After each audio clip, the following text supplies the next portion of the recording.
नमस्कार दोस्तों, मैं अरुण कुमार शर्मा आपके सामने इंश्योरेंस इंडस्ट्री में काम करने के लिए जो सबसे ज़रूरी है IC38 उसके सिलेबस और को कवर करने के लिए ये ट्यूटोरियल लाया हूँ।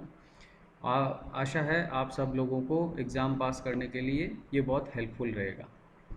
तो इसकी शुरुआत जो है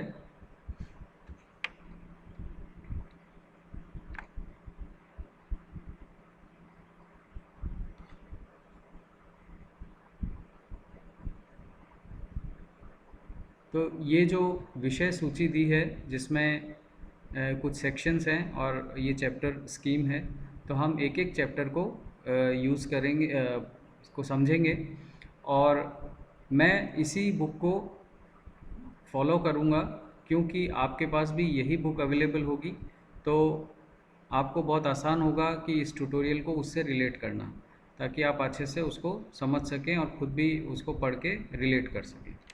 तो सबसे पहले आज जो फर्स्ट चैप्टर है बीमा का परिचय, तो उससे हम शुरुआत करते हैं।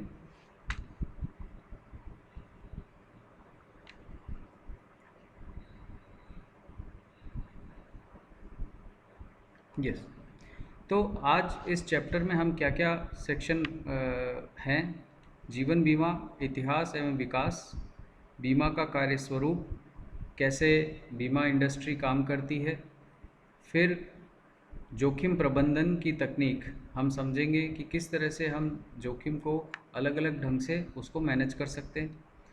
जोखिम प्रबंधन के साधन के रूप में बीमा, तो बीमा भी एक है जो जोखिम प्रबंधन की टेक्निक है, तो वो कैसे काम करती है वो हम समझेंगे। और समाज में बीमा की क्या भूमिका है, तो वो भी हम समझेंगे।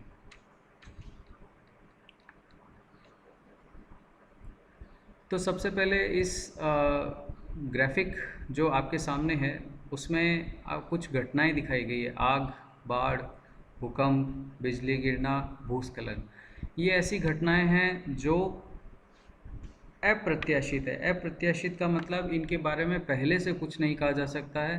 ये घटनाएं की हम प्रिडिक्शन नहीं कर सकते हैं। कब बिजली गिर सकती है, कब भूस्खलन हो सकता है, कब आग लग सकती है, किसी को नहीं पता है। तो ऐसी घटनाएं जो अप्रत्याशित होती है, और इन घटनाओं से दो तरह की चीज़ें हमारे साथ होती है। एक तो हमें आर्थिक हानि होती है, मतलब नुकसान होता है, और शोक का कारण बनता है। तो इनकी वजह से दुख भी होता है, क्योंकि हमारी इम्पॉर्टेंट एसेट है वो ख़राब हो सकती है, हमारे बिजनेस में इम्पैक्ट हो सकता है, या हमारा कोई नियर एंड डियर जो है उसके साथ में कुछ दुखद घट सकता है। तो ये अप्रत्याशित घटनाओं का परिणाम होता है।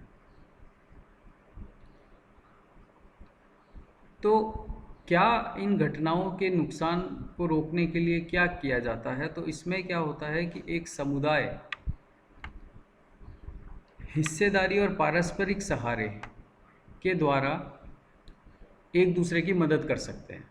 ठीक है, तो बीमा जो है लगभग यही कंसेप्ट है कि एक व्यक्ति की हानि सब लोग मिलकर के बांट लेते हैं, तो वो एक बीमा की संकल्पना है। ठीक है, इसकी शुरुआत कहाँ से हुई, कब हुई, कितने पहले हुई, इसको हमें समझना चाहिए। तो समझने के लिए अगर हमें आश्चर्य ना हो तो बड़ा मुश्किल है, लेकिन 3000 साल ईसा पूर्व से 3000 साल पहले से भी बीमा की शुरुआत हो चुकी, लेकिन ये एक सामुदायिक सहयोग के रूप में थी, जिसमें कुछ लोग अपने रिस्क को समझ करके आपस में जो कुछ लोगों को हानियाँ होती थी तो उसके लिए धनराशि इकट्ठी करते थे, जिसको कहते हैं पूलिंग। तो वो छोटा छोटा पैसा इकट्ठा करते थे और उसको दे देते थे जिसको नुकसान हुआ उनके समुदाय में, उनके समाज में। ठीक है, तो इस तरह से बीमा हमारे जो समाज है उसमें पहले से एग्जिस्ट करता है, पहले से वो विद्यमान है। तो अगर लेकिन हम देखें इतिहास के पन्नों पे कहाँ कहाँ दर्ज है ये बातें, तो हम देखें तो बेबीलोनिया के जो व्यापारी थे उन्होंने अपने सामान जो जहाज़ के द्वारा वो लेके जाते थे, तो उनमें कई बार ऋण देते थे वो लोगों को जो वो लेके जा रहे हैं सामान।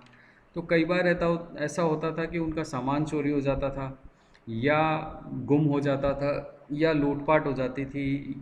तो ऐसे वजह से उनके ऋण जो है वो उसमें कई बार पेमेंट में दिक्कत हो जाती थी। तो वो लोग जो जिन लोगों को उन्होंने ऋण दिया वो पेमेंट नहीं कर पाते थे। तो वहाँ व्यापारियों ने क्या किया कि एक छोटी छोटी राशि इकट्ठी करी, ऋण के अलावा एक पैसा वो लेते थे और उससे एक फंड बनाते थे। तो जिस किसी के साथ भी ऐसी घटना होती थी तो वो ऋण का भुगतान जो है उस फंड में से हो जाता था। ठीक है, तो उसको बोलते थे बॉटमरी ऋण। तो बॉटमरी ऋण क्या होता था कि उस ऋणदाता, अगर वो अब ऋण चुकाने में अक्षम है क्योंकि उसको नुकसान हो गया, तो वो ऋण का जो बकाया है, वो लोन का बकाया जो है वो उस फंड में से किया जाता था। इसी तरह से हमारे भारत में भरूच और सूरत के व्यापारियों ने भी इसी तरह से बेबीलोनिया के व्यापारी के समान इस तरह की प्रथा शुरू करी, जिससे जो उनकी समुद्री यात्राओं के दौरान जो नुकसान होते थे उनको कवर किया जाता था। इसी तरह से यूनानी लोगों ने इंग्लैंड में कई फ्रेंडली सोसाइटीज़ बनाई। 7वीं सदी की बात है ये, ईसा के पश्चात 7वीं सदी, मतलब 700 ईयर। आज 2020 चल रहा है, तो 700वीं 700 जो ईयर था हमारा, तो ये उस समय उन्होंने फ्रेंडली सोसाइटी बनाई जो ये करती थी कि यूनानी जो लोग इस तरह से काम करते थे, जोखिम भरा या नॉर्मल जो भी है, उसमें अगर किसी की मृत्यु हो जाती थी तो उसको और उसके परिवार को हेल्प करते थे। ठीक है, तो ये सोसाइटी जो है समाज सेवा के रूप में ये काम करती थी। रोड्स के निवासी, तो रोड्स के निवासियों ने भी जो है एक तरीका निकाला था अपने सामुदायिक लोगों के नुकसान की भरपाई के लिए, कि कई बार क्या होता है कि समुद्र में जैसे वो जहाज़ ले जाते थे तो उनको समुद्री तूफान आ जाते थे, तो उस वजह से जहाज़ में भार कम करना पड़ता था या कोई और वजह से, तो वो सारा जो सामान वो लाद के ले जा रहे थे उनको डालना पड़ता था समुद्र में, ताकि जहाज़ हल्का हो जाए। तो इसको जेटिसनिंग बोलते हैं। तो जेटिसनिंग से जो नुकसान होता था उसकी भरपाई के लिए रोड्स के निवासियों ने एक फ़ंड बनाया था, जिससे वो उस नुकसान की भरपाई कर पाते थे। इसी तरह से चीन के व्यापारियों ने भी, जैसे माल ख़राब हो गया, नाव डूब गई, तो उस वजह से जो नुकसान होता था तो एक फ़ंड बना के उससे उसकी भरपाई करते थे। आज की तारीख में सामुदायिक इंश्योरेंस नहीं नज़र आता है, लेकिन बीमा कंपनियां नज़र आती हैं। वो बीमा कंपनियां उस समुदाय की तरह ही काम करती है। बस फ़र्क इतना होता है कि वो समुदाय से नहीं, किसी एक समुदाय से नहीं जुड़ी हुई है। वो जो भी लोग उनसे बीमा कंपनी से बीमा करवाना चाहते हैं, वो एक प्रीमियम देते हैं और उसके साथ रिस्क जो भी है वो बीमा कंपनियां उसका भुगतान करती है अगर ऐसी घटनाएं हो जाती है तो सबसे पहले जो इसके संगठित होने की जो नींव है वो रखी गई थी लॉयड्स में। ठीक है, तो लॉयड्स जो है लंदन में एक कॉफ़ी हाउस होता था जहाँ व्यापारी लोग मिला करते थे, तो उन्होंने इसको संगठित रूप से बनाया और धीरे धीरे इसमें संगठित रूप से कंपनी के फॉर्म में जो है काम होना शुरू हो गया। पहले सामुदायिक तौर पे ये काम हुआ करता था, परस्पर सहयोगिता होती थी, जो आसपास के लोग होते थे उनसे मिलजुल के होता था, लेकिन अब इसमें एक बिजनेस के रूप में जो है उभरना शुरू किया था। फिर 1706 में amicable society for perpetual assurance की स्थापना हुई, जो कि विश्व की सबसे पहली लाइफ इंश्योरेंस कंपनी थी। तो 1706 में हमारी विश्व की सबसे पहली इंश्योरेंस कंपनी बनी। भारत में भी इसका इतिहास बहुत पुराना है। 18वीं सदी से इसकी शुरुआत हुई। सबसे पहली जो कंपनी थी the oriental life insurance company, ये इंडिया की कंपनी नहीं थी, ये एक बाहर की इंग्लैंड की कंपनी थी, मतलब ब्रिटेन की कंपनी थी। इसी तरह से एक ट्राइटन बीमा कंपनी स्टार्ट हुई थी जो कि गैर जीवन बीमा कंपनी थी। लेकिन पहली भारतीय कंपनी जो थी वो थी Bombay mutual assurance society limited. ठीक है, तो ये 1870 में पहली भारतीय कंपनी जो थी वो बनी थी। ठीक है, उसके बाद 1906 में नेशनल इंश्योरेंस कंपनी की स्थापना हुई, जो कि आज हमारी सबसे पुरानी इंश्योरेंस कंपनीज में से एक है। ठीक है, तो भारत की जो भी आज इंश्योरेंस कंपनीज है उसमें सबसे पुरानी नेशनल इंश्योरेंस कंपनी। लेकिन जब बीमा उद्योग चल रहा था तो उसमें कुछ नियम कायदों की भी ज़रूरत पड़ी, क्योंकि इतने सारे प्लेयर्स आ गए। तो सबसे पहले 1912 में, वर्ष 1912 में जीवन बीमा अधिनियम और जीवन निधि अधिनियम पारित किए गए। ब्रिटिश सरकार थी तो उन्होंने पारित किया, और सबसे पहला नियम जो है भारत में बीमा व्यवसाय को चलाने के लिए यही दो अधिनियम हैं जो लागू हुए थे। उसके बाद में बीमा अधिनियम 1938, जो कि अगेन एक लैंडमार्क अधिनियम था, जिससे बीमा के और नियम बनाए गए, जैसे कंपनियां कैसे काम करेगी इंडिया के अंदर, उनके क्या नियम होंगे। तो आज भी काफ़ी सारे रूल्स जो है इस अधिनियम के जो 1938 में बने हैं, आज भी वैसे के वैसे काफ़ी हद तक लागू हैं। फिर जीवन बीमा का राष्ट्रीयकरण हुआ 1 सितंबर 1956 को। तो जब उस समय स्वदेशी आंदोलन चल रहा था, तो और करीब करीब 170 कंपनियां जो है वो, और 75 भविष्य निधि कंपनियां जीवन बीमा कारोबार में शामिल थी। तो इन सब को इकट्ठा करके एक वर्ष 1 सितंबर 1956 को, ठीक है, इसे भारतीय जीवन बीमा निगम में बदल दिया गया, और सारी कंपनियों को मर्ज करके एलआईसी में एलआईसी बना दिया गया। इसी तरह से गैर जीवन बीमा राष्ट्रीयकरण किया गया 1972 में। ये लगभग 106 कंपनियों को विलय करके बनाया गया। तो 5 कंपनियां बनी बेसिकली, एक तो भारतीय साधारण बीमा निगम और इसकी 4 सहायक कंपनियां। तो ये सब मिला के गैर जीवन बीमा भी राष्ट्रीयकृत हो गया और जीवन बीमा का भी राष्ट्रीयकरण हो गया। लेकिन चूंकि हमारे जनसंख्या इतनी बड़ी है और बीमा का जो पेनेट्रेशन था, जो बीमा का कवरेज था लोगों में, वो बहुत कम था। तो उसके समाधान के लिए वर्ष 1993 में मल्होत्रा समिति का गठन किया गया। मल्होत्रा समिति ने 1 साल में 1994 में अपनी रिपोर्ट प्रस्तुत करी, और इन्होंने कहा कि आप निजी कंपनियों को फिर से आने दीजिए इस मार्केट में। और फिर 1997 में बीमा विनियामक प्राधिकरण की स्थापना हुई, जिसको बाद में बदल के 1999 बीमा नियामक एवं विकास प्राधिकरण अधिनियम में बदला गया। और अप्रैल 2000 से सारी जीवन बीमा और गैर जीवन बीमा दोनों तरह की कंपनियों का काम भारतीय बीमा विनियामक एवं विकास प्राधिकरण IRDA को सौंप दिया गया। तो अब IRDA के निहित सारी कंपनियां काम करती है।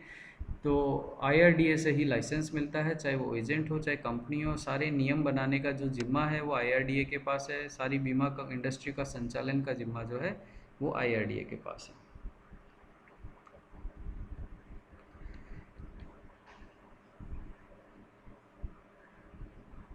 इसके अलावा जब अभी हम पढ़ रहे हैं, तो 2 तरह की बीमा कंपनी हमने समझी, एक तो जीवन बीमा और एक गैर जीवन बीमा। उसके अलावा एक पुनर्बीमा कंपनी भी होती है, पुनर्बीमा। तो पुनर्बीमा क्या होती है? ये एक बीमाकर्ता के जोखिम के हिस्से को दूसरे बीमाकर्ता द्वारा बीमा जो एक परस्पर स्वीकार्य प्रीमियम के बदले जोखिम को स्वीकार करता है।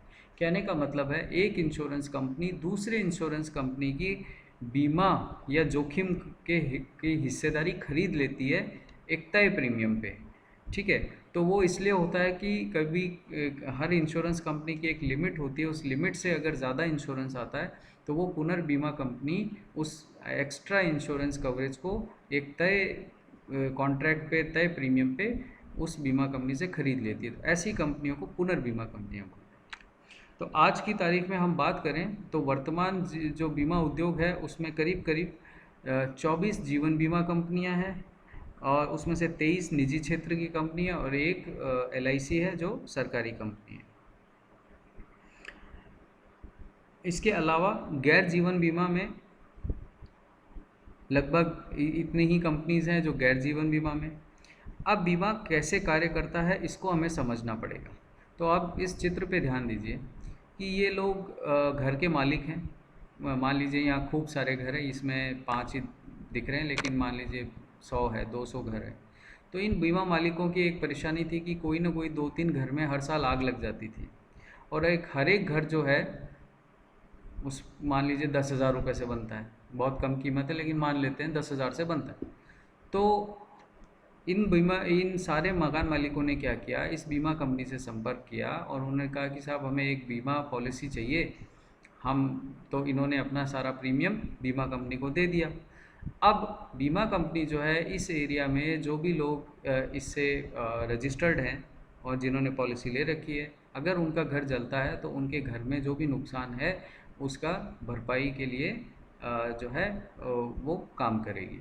तो ये फ़ंड को भी मैनेज करेगी जो इन लोगों से प्रीमियम के तौर पे इकट्ठा हुआ है, और अगर कोई दावा आता है तो उस दावे का भुगतान भी करेगी जिन जिन घरों में आग लगी।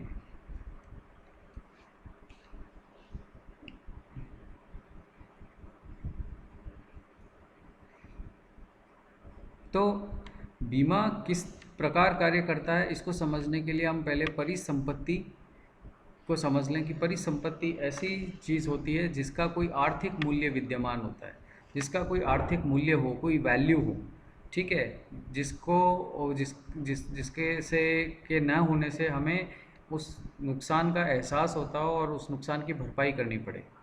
ठीक है, तो जैसे दो नई, मान लीजिए एक आपके पास एक टेबल है जो एकदम नई है, 20,000 रुपये में आपने ख़रीदी है, आप उसको यूज़ करते हैं, आप अपना ऑफिस का काम करते हैं, और एक ऐसी टेबल है जो कबाड़ में पड़ी है, उसकी चारों टांगें टूटी हुई है, ठीक है, सब बिखरा पड़ा है उसमें, हर चीज़ टूटी पड़ी है। तो जो दूसरी टेबल है जो टूटी पड़ी है, वो उसमें आर्थिक मूल्य नहीं है क्योंकि वो यूज़फुल ही नहीं है। ठीक है, तो अगर वो उसको कोई उठा के भी ले जाए, कोई चोरी करके भी ले जाए, तो आपको कोई फ़र्क नहीं पड़ता। लेकिन जो आपकी टेबल है, नई है, 20,000 रुपये की है, उस पे आप काम करते हैं, आपके लिए वो यूज़फुल है, यूजेबल है, तो उसमें आर्थिक मूल्य विद्यमान होता है। तो ऐसी परिसंपत्तियां जिनमें आर्थिक मूल्य विद्यमान हो, उनके लिए ही इंश्योरेंस होता है। ठीक है, अब जो भी आपकी परिसंपत्ति है वो फिज़िकल हो सकती है, जैसे कि गाड़ी, मकान, टीवी, फ्रिज, फर्नीचर, ज्वेलरी, ये सब क्या फिज़िकल है। फिर उसके बाद नॉन फिज़िकल भी होती है। नॉन फिज़िकल का मतलब जिसको हम सिर्फ फील कर सकते हैं but we cannot see and touch, जैसे कि किसी व्यापारी की साख, मार्केट में उसकी साख, उसके ब्रांड नेम की साख।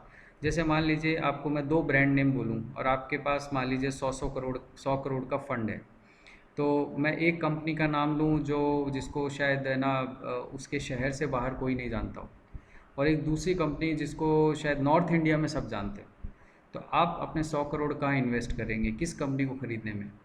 नेचुरली है जिसका नॉर्थ इंडिया में नाम है, क्योंकि जिस कंपनी का नाम है आपको पता है उसके पीछे उसकी गुडविल है, उसका एक इतिहास है जो बहुत अच्छा रहा है बिज़नेस करने का, और अगर आप उसमें इन्वेस्ट करते हैं तो आपको उसका फ़ायदा होगा।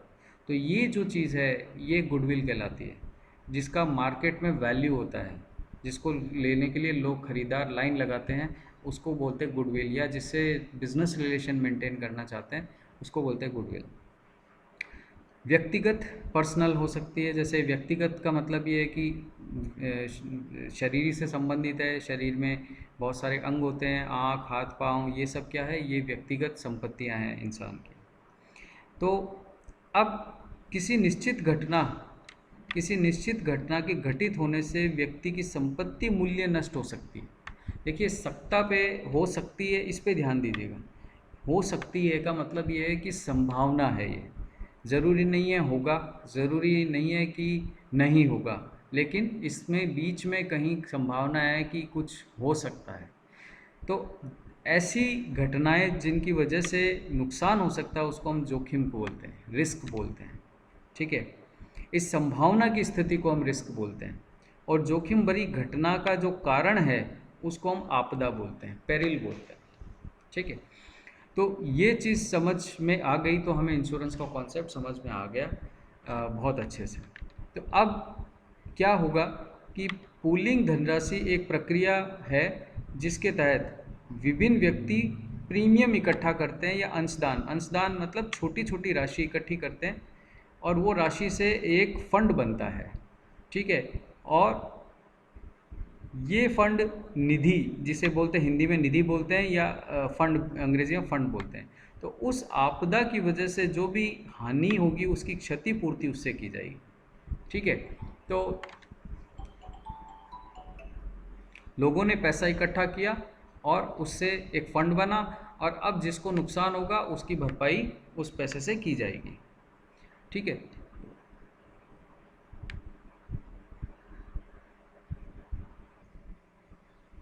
सो दूसरा एस्पेक्ट है बीमा बोझ हल्का करता है। जो भी हानि हो सकती है आकस्मिक घटनाओं की वजह से, उस समय अगर नुकसान की भरपाई हो जाती है तो वास्तव में बोझ हल्का होता है। तो ये इस बीमा पॉलिसी लेने का एक फ़ायदा क्लाइंट को मिलता है। अब व्यक्ति द्वारा ढोए जाने वाले जोखिम, तो कुछ ऐसे जोखिम के पार्ट होते हैं जो कि महत्वपूर्ण होते हैं और कुछ कम महत्वपूर्ण होते हैं। तो जोखिम का जो महत्वपूर्ण पार्ट है या महत्वपूर्ण बोझ जो है, वो उसको कवर करने उसकी जो संभावना है, उसका जो मूल्यांकन है, उसको शुद्ध जोखिम बोलते हैं। ठीक है, जैसे कि घटनाओं के फलस्वरूप वास्तविक रूप से परिवार द्वारा सहन किया जाने वाला नुकसान, ठीक है, वो हानियाँ जो प्रत्यक्ष होती है, एक तो डायरेक्ट होती है और मापने योग्य हो, जिसका मेजरमेंट रुपी वैल्यू में किया जा सकता हो। तो ऐसे बीमा जो है, ऐसे जो है जोखिम के पार्ट को मुख्य जोखिम बोलते हैं।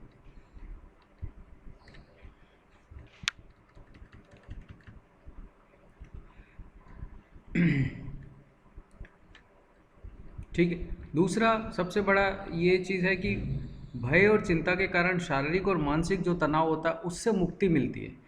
अगर इंश्योरेंस करवाया हुआ है तो आदमी एक तरह से निश्चिंत हो जाता है कि कभी कोई नुकसान हुआ तो उसकी भरपाई के लिए उसके पास में पैसा उपलब्ध हो जाएगा। अगर नहीं है तो फिर हमेशा उसको शारीरिक मानसिक तनाव बना रहेगा, तो उससे जो है इंश्योरेंस बचाता है।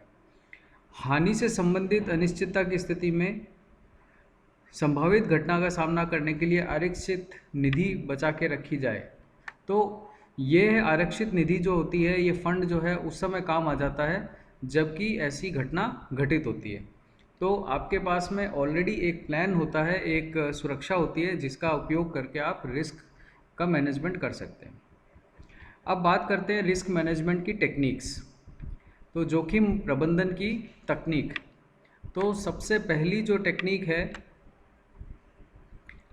वो है जोखिम से बचाव।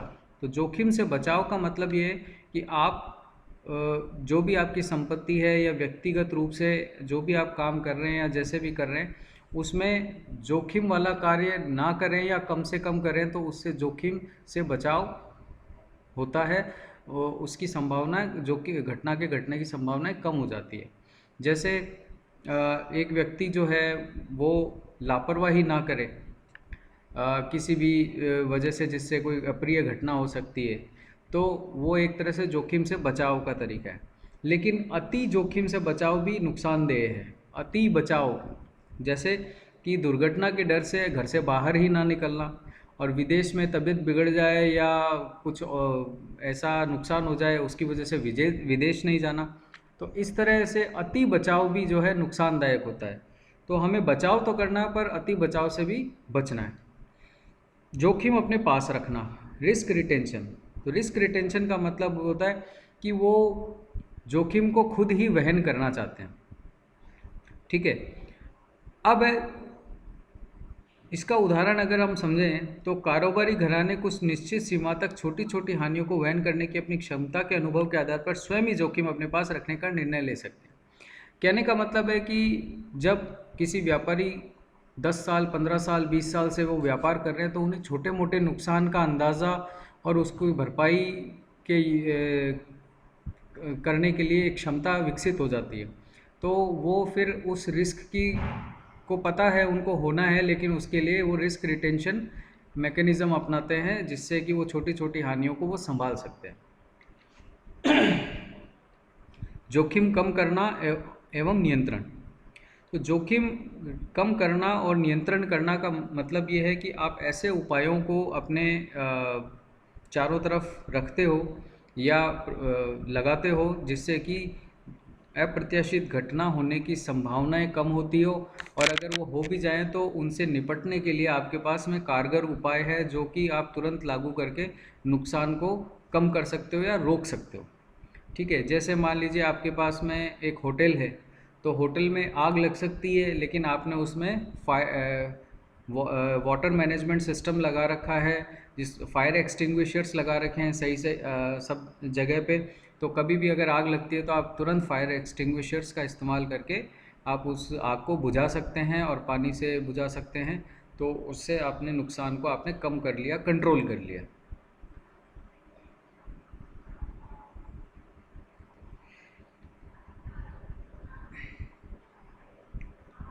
अब है जोखिम का वित्त प्रबंधन, रिस्क फाइनेंसिंग, इंग्लिश में बोलते हैं रिस्क फाइनेंसिंग। तो जोखिम का वित्त प्रबंधन का मतलब ये होता है कि आप जोखिम का अंदाज़ा लगा के आपको पता है कि कितना नुकसान हो सकता है, तो उसके हिसाब से आप फाइनेंस का अरेंजमेंट रखते हो। तो इसमें दो टेक्निक्स है, एक तो स्वय वित्तीयन और एक रिस्क ट्रांसफ़र। तो स्वय वित्तीयन तो का तो मतलब ये होता है कि आपने खुद छोटा पैसा इकट्ठा करके एक ऐसा रिज़र्व बना लिया है जिसमें अगर कभी कोई अप्रत्याशित घटना से नुकसान होता है तो वो जो फंड या निधि आपने बनाई है उससे आप अपना हानि का प्रभाव कम कर सकते हैं, जो नुकसान हुआ है उसकी भरपाई कर सकते हैं। तो इसमें आप खुद ही पैसा इकट्ठा करते हैं और इस प्रक्रिया को स्वय बीमा भी बोलते हैं।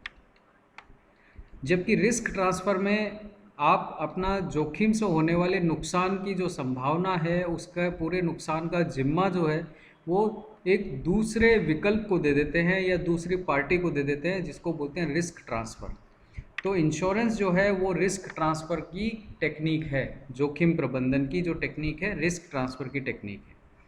ठीक है, तो हमेशा ध्यान रखें कि जब रिस्क ट्रांसफ़र की बात आती है तो हमें ध्यान में आ जाना चाहिए कि लाइफ इंश्योरेंस या जनरल इंश्योरेंस जो है वो एक रिस्क ट्रांसफ़र की रिस्क मैनेजमेंट की टेक्निक है। ठीक है, अब आते हैं इन दो चीज़ों में बड़ा कन्फ्यूजन होता है, इंश्योरेंस बनाम एश्योरेंस। तो इंश्योरेंस बनाम एश्योरेंस मतलब ये दो टर्म्स हैं जो इंश्योरेंस इंडस्ट्री में बहुत फ्रिक्वेंटली यूज़ होती है। तो इसको समझें कि इंश्योरेंस का आशय है घट सकने वाली घटना से सुरक्षा प्रदान करना है। ठीक है, जैसे कि दुर्घटना है, तो दुर्घटना घट सकती है और घट भी नहीं सकती है, दोनों चीज़ें हो सकती है। ठीक है, कोई आदमी हॉस्पिटल में भर्ती हो भी सकता है, नहीं भी हो सकता है, कोई ज़रूरी नहीं है कि कोई आदमी ऐसा भी हो सकता है कि कभी बीमार ना पड़े, और ऐसा भी हो सकता है कि हर रोज़ हर 6 महीने में बीमार पड़ रहा हो। तो यहाँ एक संभावना बनती है कि वो घटना घट भी सकती है, नहीं भी घट सकती है। तो ऐसी चीज़ों के प्रति जो इंश्योरेंस कवर ले जो वित्तीय सुरक्षा है उसको हम इंश्योरेंस बोलते हैं। जबकि एश्योरेंस का आशय है घटने वाली घटना से सुरक्षा प्रदान करना है, जिनमें जैसे निश्चित घटना, तो निश्चित घटना जैसे मृत्यु हर एक की निश्चित है, मृत्यु होगी ही होगी। ठीक है, तो लेकिन ये घटना तो निश्चित है लेकिन इसका समय अनिश्चित है। तो एश्योरेंस जो है वो निश्चित घटना के प्रति आपको सुरक्षा प्रदान करता है। वो निश्चित घटना अनिश्चित किस वजह से कि वो हो कब सकती ये पता नहीं है। ठीक है, लेकिन मृत्यु निश्चित है, तो उसके प्रति जो सुरक्षा है वो एश्योरेंस पॉलिसीज़ कहलाती हैं, एश्योरेंस प्रोडक्ट्स कहलाते हैं।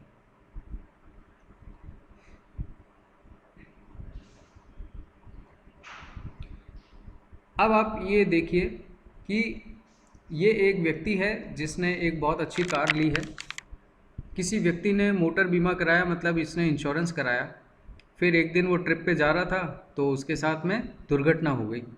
दुर्घटना हो गई तो चूंकि इसने मोटर बीमा करा रखा है, यहाँ लिखा है मोटर बीमा, तो वो क्या करेगा, अपनी बीमा कंपनी जिससे उसने मोटर बीमा करा रखा था वहाँ जाएगा और अपना दावा पेश करेगा कि मेरी कार दुर्घटनाग्रस्त हो गई है और मेरा इतना नुकसान हुआ है और ये मैंने पॉलिसी ले रखी है।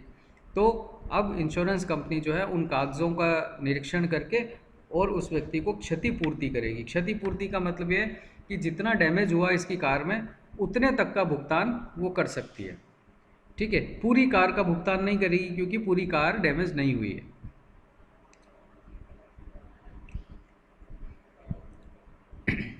अब समझते हैं कि जोखिम प्रबंधन के साधन में बीमा किस तरह से काम करता है। हालांकि आंशिक रूप से आप समझ चुके हैं, लेकिन अब डिटेल में हम समझेंगे इसको कि कोई भी खतरा जिसकी संभावना है कि वो हो सकता है और उससे हानि भी हो सकती है, और उस हानि का मेजरमेंट हम धनराशि के रूप में कर सकते हैं, ठीक है, जिसको रुपए में नाप सकते हैं, तो उसका हम इंश्योरेंस करवा सकते हैं। जैसे कि यहाँ पे ये जो चित्र है इसको समझने का प्रयास करते हैं अपन। बीमा चयन से पूर्व ध्यान दी जाने वाली बातें: थोड़े के लिए बहुत ज़्यादा जोखिम न लें, हानि सह सकने के सामर्थ्य से ज़्यादा जोखिम न लें, और जोखिम के संभावित परिणामों के बारे में सावधानीपूर्वक सोचें। तो जब भी कोई घटना घट सकती है तो उसके बारे में हम ये 3 पहलुओं पे विचार कर सकते हैं कि उस घटना से क्या बहुत ज़्यादा जोखिम नहीं है, या सामर्थ्य से ज़्यादा जोखिम तो नहीं ले रहे, या उसके क्या परिणाम हो सकते हैं, रुपी वैल्यू में क्या नुकसान हो सकता है, वो हम समझ सकते हैं।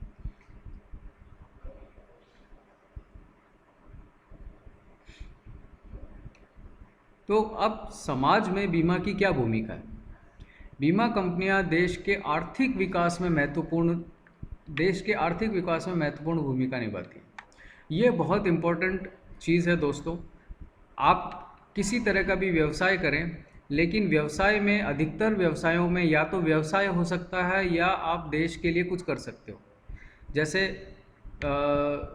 सोल्जर है, सोल्जर व्यवसाय नहीं कर सकते पर वो देश के विकास में भूमिका निभा सकते हैं। या बिजनेसमैन है, वो मार्केटिंग कर सकते हैं किसी प्रोडक्ट की, पर देश के विकास में वो भूमिका, क्योंकि वो इतने बिजी होते हैं, उनके पास समय नहीं होता है या पूंजी नहीं होती है।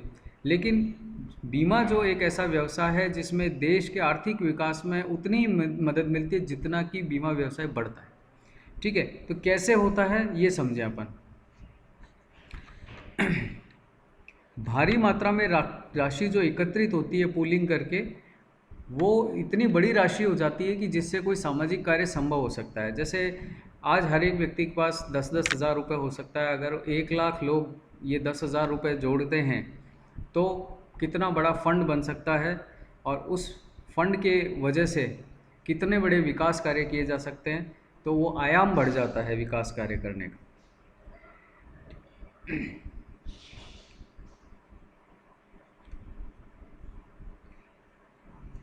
दूसरी चीज़ जो सबसे इम्पॉर्टेंट है, बीमा प्रणाली व्यक्ति, उसके परिवार, उद्योग और वाणिज्य तथा समुदाय द्वारा संपूर्ण राष्ट्र को प्रत्यक्ष और अप्रत्यक्ष रूप से कई लाभ मिलते हैं।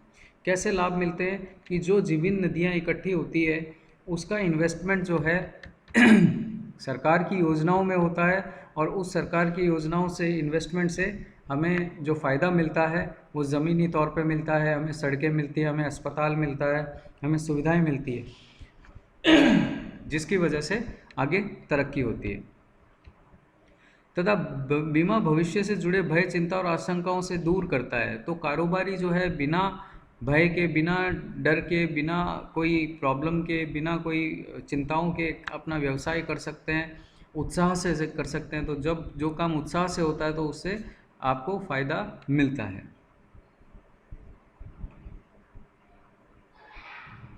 इसी तरह से बहुत सारे फ़ायदे हैं जिनको हम जोड़ सकते हैं। तो ये एक बीमा जो है समाज, देश के लिए भी लाभकारी है। इसके अलावा बीमा की कई ऐसी योजनाएं हैं जो सामाजिक सुरक्षा प्रदान करती है, जो सरकारों ने चला रखी है, और उन योजनाओं से आम आदमी को फ़ायदा मिलता है। जैसे कर्मचारी राज्य बीमा निगम द्वारा जो है कई योजनाएं चलाई जाती है, जो केंद्रीय राज्य सरकारें के जो एम्प्लॉयज़ हैं उनके लिए वो योजनाएं हैं। उसमें अगर वो बीमार हो जाते हैं, विकलांग हो जाते हैं, या प्रेगनेंसी के बाद में बच्चा पैदा होता है, तो उससे रिलेटेड हॉस्पिटल के जो खर्चे हैं, मृत्यु संबंधी खर्चे हैं, उन सब का भुगतान कर्मचारी राज्य बीमा निगम द्वारा वो लोग ले सकते हैं।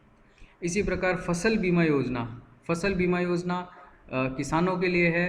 किसान जो है एक छोटा प्रीमियम चुका करके अपनी फसल के प्रति सुरक्षा ले सकता है। तो कोई अतिवृष्टि या ओलावृष्टि या किसी और वजह से, प्राकृतिक आपदा से अगर उसकी फसल नष्ट हो जाती है तो उससे उसको एक भरपाई मिल जाती है, जिससे वो समर्थ रूप से अगली फसल के लिए तैयार हो सकता है।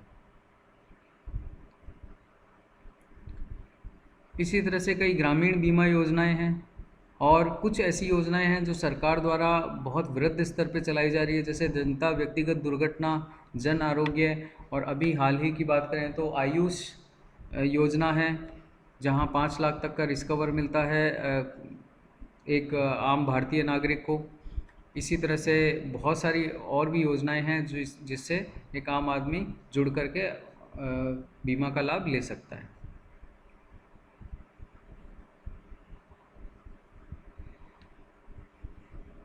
तो दोस्तों, हमने इस पहले चैप्टर को समझा और आशा है मुझे कि आपको सारे चीज़ें, सारे कंपोनेंट्स इसके समझ में आए होंगे।